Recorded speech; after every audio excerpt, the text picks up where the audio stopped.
It's the 72nd Annual National Association of Farm Broadcasting Convention in Kansas City. I'm Brian Winnikins on Real Country 1430 at WRDN and online at realcountry1430.com.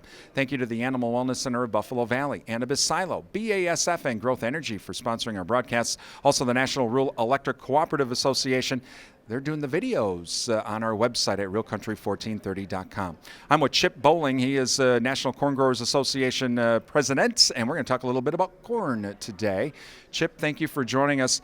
One of the big things corn growers have been talking about is the waters of the U.S. rule, and it's right now, while it's held up in court, it's kind of stuck in Congress to try and get something changed. It is. I mean, we've been working on waters of the U.S. for, a couple of years now. I come from an area in Maryland where I farm where we have the Chesapeake Bay mandate. I realize how far and overreaching a rule like this can be, and we are working every day on behalf of America's farmers, quite frankly, and corn farmers, to make sure that when this rule does come out, because we know there will always be a Clean Water Act, but we need to make sure that it works for all landowners and farmers, that everybody can stay in compliance and not have to worry about if they're doing something wrong. Was there a lot of disappointment, at least with your organization, where it seemed like at times EPA was just not getting the message after talking with everybody? Well, it is. I mean, I was fortunate enough to have the EPA to come to my farm and spend the whole day. I know that we've shown them some of their instances that the rule wasn't clear, and asked the question, did you really mean to rule that? And the answers that we got were no, we didn't mean to do that. So we thought that when they came back with the interpretive rule that they would have made those changes.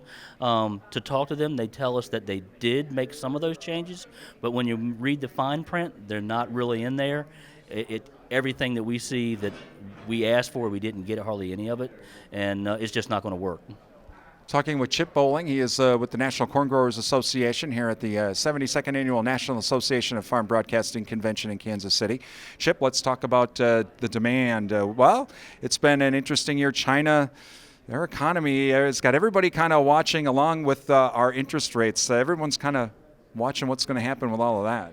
It is. Money rules the world, and he who has it buys the most. We're working on beefing our demand up. There's no question, with all the other uncertainty about the uses for corn, we need to make sure that we keep our export market open and thriving. This is what agreements like the TPP helps us do.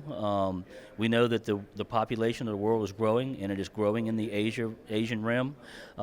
This agreement, if we can get it passed and come to fruition, will mean a huge burden off our corn farmers' back, and it's a big deal for, again, American agriculture. It helps our livestock partners. Again, our export markets will go up for corn itself, so we need to make it happen. Again, talking with ChipBowling, National Corn Growers Association president today. Finally, Chip, obviously for producers, one of the things that I know producers even in Wisconsin, we're starting to see some glyphosate resistance in weeds. Is that becoming more and more of a concern even for your organization, because it will adversely affect the producers? Yes, it is. Quite frankly, we just came from a weed resistance symposium in Europe about a month ago. Weed resistance where I live is becoming a major problem, and all across the South, it's creeping up in the Midwest, the upper Midwest. So yeah, glyphosate was one of those chemicals that we used unbelievable amounts of that helped farmers produce a more productive crop. It kept our fields clean. Glyphosate is still working. It is a big tool in our toolbox, but we need to make sure that we keep other modes of action in place and that we don't lose glyphosate. It's still a very, very important tool for our farmers.